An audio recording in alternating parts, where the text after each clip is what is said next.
आपको 2 बारी ऑप्शन मिलेगा, यानी कि एक से ज्यादा भाषा आप बोल पाएंगे, जिसमें से वो बेस्ट स्कोर करेंगे वो स्कोर उनका काउंट किया जाएगा। हो सकता है सिलेबस रिडक्शन आपका इस साल से इंप्लीमेंट हो जाए।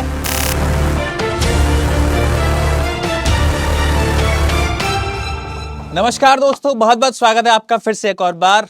और आज मैं आपके साथ रूबरू हुआ हूं आपको कुछ इंपॉर्टेंट अपडेट्स देने के लिए, जो एकेडमिक सेशन 24-25 के लिए इंपॉर्टेंट है। आप जिस सेशन में आप एनरोल कर रहे होंगे, चाहे आप 9th में हो, 10th में हो, 11th में हो या 12th में हो, जिस भी आप क्लास में आए हो, आपके लिए कुछ इंपॉर्टेंट अपडेट्स हैं जो कि बोर्ड्स की तरफ से, सीबीएसई की तरफ से आई है। आप अलग अलग सोर्सेज से बहुत सारी इंफॉर्मेशन गैदर कर रहे होंगे, जिसमें आपने सुना होगा कि कहीं 2 बोर्ड्स की बात हो रही है 10th-12th में, कहीं आपने सुना होगा कि अलग सिलेबस चेंज होने वाला है, कहीं आपने सुना होगा कि कुछ लैंग्वेजेस ऐड हो रही हैं आपके सिलेबस में। तो जो भी चेंजेस हैं जो अभी तक फाइनलाइज्ड हो गए हैं सीबीएसई की तरफ से, उनके बारे में आपको बताऊंगा, और जो प्रपोज्ड कुछ चेंजेस हैं उनके बारे में बताऊंगा। स्टार्ट करते हैं, चलिए फटाफट से। तो ये कुछ चेंजेस है जिनके बारे में हम बात करने वाले हैं। सबसे पहला है बोर्ड्स के लिए 2 अटेम्प्ट, इसके बारे में बात करते हैं सबसे पहले, जो कि सबसे इंपॉर्टेंट अपडेट होने वाला है आप लोगों के लिए। तो ऐसा बोला जा रहा है कि आप लोगों को 2 बोर्ड एग्जाम्स होंगे आप लोगों के, लेकिन इन 2 बोर्ड एग्जाम्स को आप 2 बोर्ड अटेम्प्ट्स मानिए। इसका बिल्कुल मतलब नहीं है कि आपको साल में 2 बारी बोर्ड्स के लिए बैठना है। इसका सिर्फ इतना मतलब है कि आपको 2 बारी ऑप्शन मिलेगा बोर्ड्स में अपेयर होने का। कैसे? अब एक आपको मालूम हो कि एक नेशनल एजुकेशन पॉलिसी 2020 आई थी।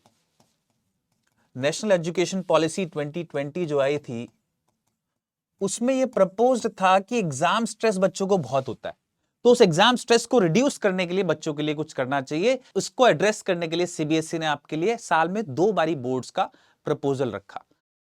अच्छी बात यह है कि अभी तक सीबीएसई की तरफ से इस पे कोई कॉन्फर्मेशन नहीं आई, लेकिन आपके एजुकेशन मिनिस्टर जो हैं,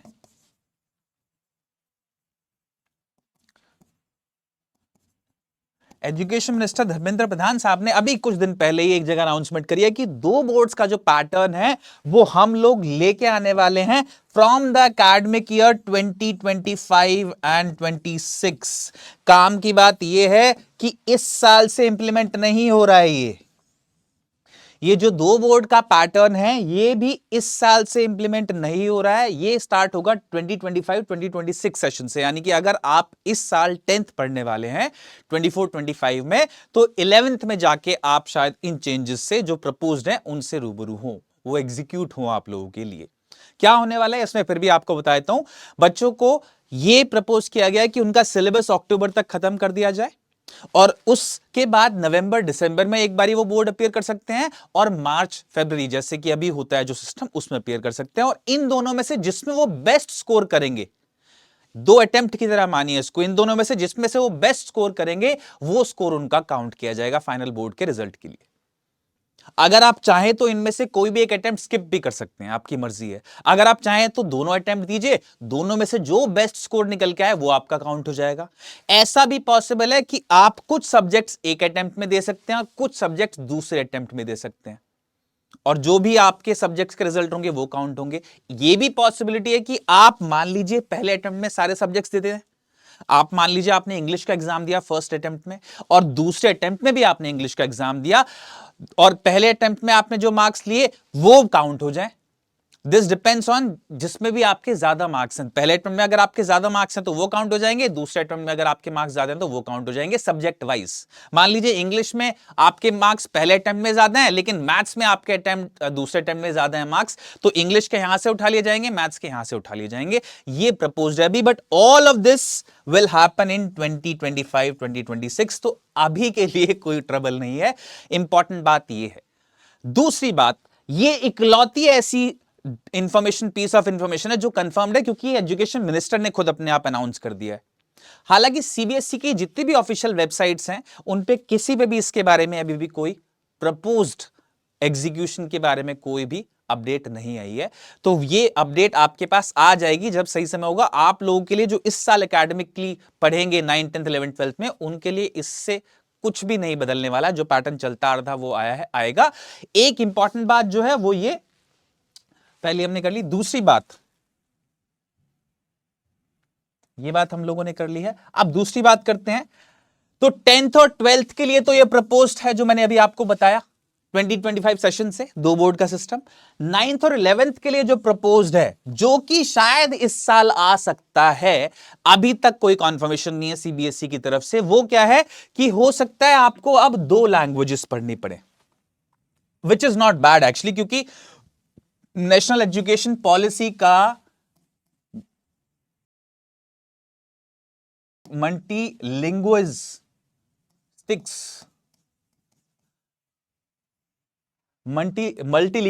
पे फोकस है, यानी कि एक से ज्यादा भाषा आप बोल पाए, इस बात पे फोकस है।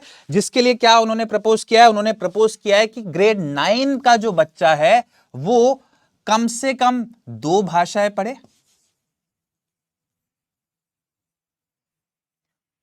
9 एंड 11 दोनों के लिए, ग्रेड 9 एंड 11 का जो बच्चा है वो 2 भाषाएं पढ़े कम से कम। इसमें से पहली जो भाषा होगी वो होगी आपकी नेटिव भाषा,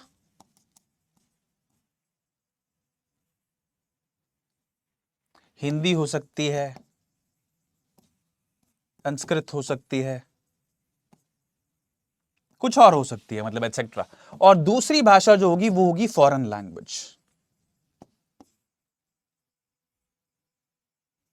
ठीक है, तो ये प्रपोज्ड है, यानी कि अब आपका क्या सिस्टम रहने वाला है, कितने सब्जेक्ट्स आप पढ़ेंगे, तो 2 लैंग्वेज पढ़ेंगे प्लस कोर सब्जेक्ट्स पढ़ेंगे 4, टोटल 6 सब्जेक्ट्स आपके रहेंगे। ये प्रपोज्ड है, अभी तक कोई कॉन्फर्मेशन नहीं है सीबीएसई वेबसाइट पे, लेट मी रिमाइंड यू, ये सिर्फ प्रपोज्ड है ऐसा। ठीक है, एजुकेशन पॉलिसी का प्रपोजल जो है वो मैं आपको एक तरह से बता रहा हूं, बहुत सारी जगह आप इसके बारे में पढ़ रहे हैं, लेकिन इसका कुछ भी फाइनलाइज्ड अभी नहीं है, हो सकता है ऐसे ही चले। Let us wait for a confirmation on the CBSE website, ये मैं आपको सजेस्ट करूंगा इसके लिए। तीसरी बात करते हैं, अब सिलेबस रिडक्शन की बात करते हैं। एक बड़ा इंपॉर्टेंट पॉइंट है ये, सिलेबस रिडक्शन का जो पॉइंट है ये आएगा बिकॉज ऑफ पॉइंट नंबर 1। अगर ये 2 बोर्ड्स का सिस्टम इंप्लीमेंट होता है, जिसके तहत क्या होगा, एक एग्जाम आपका मोस्ट लाइकली अक्टूबर नवंबर के आसपास होगा और दूसरा एग्जाम, दूसरा अटेम्प्ट जो होगा वो फरवरी मार्च के आसपास होगा। तो इसके तहत ये जरूरी हो जाएगा कि आपका सिलेबस थोड़ा सा कम करा जाए। क्यों? क्योंकि आपको सिलेबस वाइंड अप करना पड़ेगा भाई अक्टूबर तक। अगर हमको सिलेबस खत्म करना है 10वीं और 12वीं का, तो इट बिकम्स इंपॉर्टेंट कि सिलेबस जितना भी है उससे थोड़ा सा कम कर दिया जाए, सिलेबस को रिड्यूस कर दिया जाए। And that is the reason कि हो सकता है सिलेबस रिडक्शन आपका इस साल से इंप्लीमेंट हो जाए। अभी तक जो 23-24 का सेशन है उसके लिए करिकुलम जो होता है, यूजुअली आप सीबीएसई वेबसाइट में एक सेक्शन जो होता है cbse.gov पे जब आप जाते हैं तो उसमें करिकुलम का सेक्शन होता है। उस सेक्शन में आपको सिलेबस मिलता है सारे सब्जेक्ट्स का, जो भी प्रपोज होता है उस साल के लिए। अभी तक 23-24 का रिलीज नहीं हुआ है, तो let us wait for the syllabus. हो सकता है सिलेबस थोड़ा सा कम किया जाए ताकि अगले साल से 2 बोर्ड्स का जो अटेम्प्ट है इसको हम एग्जीक्यूट कर पाए, ये प्लान है। तो अभी के लिए आपके लिए क्या इंपॉर्टेंट अपडेट है, अभी के लिए आपके लिए जो भी कुछ है वो एज इट इज रहने वाला है। कोई भी अगर आपको ये बोलता है कि सारे चेंजेस आपके 10th में आने वाले हैं, ये बिल्कुल गलत इंफॉर्मेशन है। जो अभी तक इकलौती इंफॉर्मेशन वेरीफाइड है वो ये है कि 2 बोर्ड्स होने वाले हैं, बच्चों को 2 अटेम्प्ट मिलने वाले हैं, वो भी इस साल से नहीं, 24-25 वाले सेशन में नहीं, 25-26 सेशन में, जो नेक्स्ट सेशन होने वाला है उसमें। तो आप अगर इस बार 10th में है या आप इस बार 12th में है, तो आप उसी पैटर्न से पढ़ेंगे जो अभी तक चलता आया है, पिछले साल जो चल रहा है। 1 दूसरा, ये जो 2 लैंग्वेज सिस्टम है, या 2 या 3 डिपेंडिंग ऑन जो भी आगे आएगा फाइनलाइज में, उस 2 लैंग्वेज सिस्टम के लिए भी कुछ अभी तक पुख्ता कोई वेरीफाइड इंफॉर्मेशन नहीं आई है सीबीएसई की तरफ से, तो वो भी वेट करें। लेकिन ये जो भी होने वाला है एग्जाम सिलेबस का, in terms of the syllabus and the language, वो आपको पता चल जाएगा जल्दी ही, क्योंकि सिलेबस जो है वो रिवील करेगी सीबीएसई अभी जल्दी अपनी वेबसाइट पे। 23-24 का जो सिलेबस है, माफ करिए 24-25 का जो सिलेबस है वो अपनी वेबसाइट पे सीबीएसई जल्दी ही डाल देगी, क्योंकि अगले साल बच्चे फिर उस हिसाब से पढ़ेंगे। टीचर्स या जो भी स्कूल की प्लानिंग होगी वो इस करिकुलम पे डिपेंड करेगी। तो इस करिकुलम का वेट करिए एक बार, इससे हमें आइडिया लग जाएगा कि किस तरह के चेंजेस हम लोग देख रहे हैं। हो सकता है सिलेबस एग्जैक्ट सेम हो, क्योंकि इस साल में कोई चेंजेस नहीं है। तो ये कुछ इंपॉर्टेंट अपडेट्स थी जो आप लोगों के साथ मैं शेयर करना चाहता था, क्योंकि चारों तरफ आप बहुत सारी न्यूज सुन रहे होंगे, बहुत सारे लोगों से आप सुन रहे होंगे कि कुछ चेंजेस आ रहे हैं और ये चेंजेस हैं, 2 बोर्ड्स होने वाले हैं तुम्हारे। घबराने की जरूरत नहीं है। अगर कोई चेंजेस आ रहे हैं तो वो इसलिए आ रहे हैं कि आप एग्जाम स्ट्रेस कम फील करें। ये पुश है नेशनल एजुकेशन पॉलिसी का कि बच्चे एग्जाम की वजह से बहुत स्ट्रेस लेते हैं, बोर्ड्स की वजह से बहुत स्ट्रेस लेते हैं, और कई बार ऐसा होता है कि आप बहुत नर्वस होते हैं, आप अपना पहले अटेम्प्ट में अच्छा नहीं कर पाते। इसलिए प्रपोजल आया कि आप पहले अटेम्प्ट में अच्छा ना कर पाए तो आप दूसरे अटेम्प्ट में अच्छा कर ले, आपको 2 मौके मिले। जब एक ही मौका होता है थोड़ा घबराने वाली बात होती है। तो कुछ भी अगर चेंजेस आने वाले हैं तो वो आपको एग्जाम स्ट्रेस से थोड़ा सा रिलीव करने के लिए है, आपको एग्जाम स्ट्रेस और ज्यादा देने के लिए नहीं, ये याद रखिएगा। और अगर फिर भी आपको कोई इंफॉर्मेशन नहीं कहीं से पता चलती है जो थोड़ी ट्रबलिंग आपको लगे, तो इंश्योर कि आप उसको वेबसाइट, सीबीएसई की जो ऑफिशियल वेबसाइट्स हैं उनसे जरूर वेरीफाई कर लें। ठीक है, ये जो वेबसाइट है ये आपका रामबाण होगा। कहीं भी कुछ भी इंफॉर्मेशन आपको मिले, cbse.gov.in, इस वेबसाइट से जो भी इंफॉर्मेशन आती है सबसे पहले इस पे आती है नोटिफिकेशन, तो इससे उस पे जाकर एक बारी इंफॉर्मेशन को वेरीफाई कर लें। आई होप आपको ये इंपॉर्टेंट अपडेट समझ में आई हो, और अगर आपको कुछ भी इनमें से डाउट्स है तो प्लीज इंश्योर कि आप एक बारी कमेंट्स में मुझे बता दें। मिलते हैं चलिए अगली बारी with new set of updates. तब तक के लिए अलविदा, थैंक यू।